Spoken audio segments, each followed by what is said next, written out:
Hobbycon Philippines visits Festival Mall. So, samahan niyo ako mga ka-treasure to check kung anong gems yung makikita natin sa loob.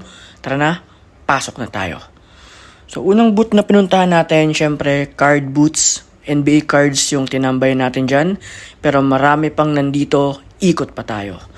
So, next, marami talaga, as I said. Memorabilias, action figures, cards, K-pop cards, Pokemon Yu-Gi-Oh cards, lahat nandito.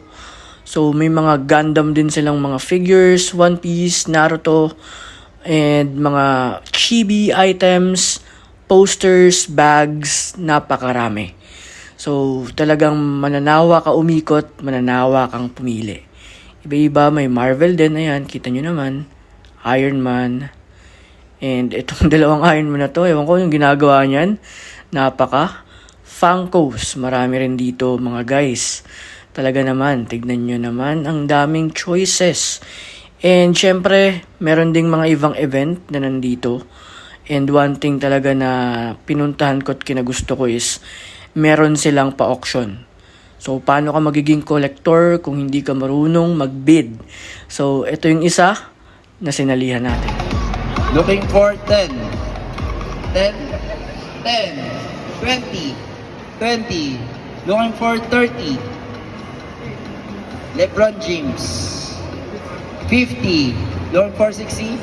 60. 70. 80. 90. 100. 110. 110 going once.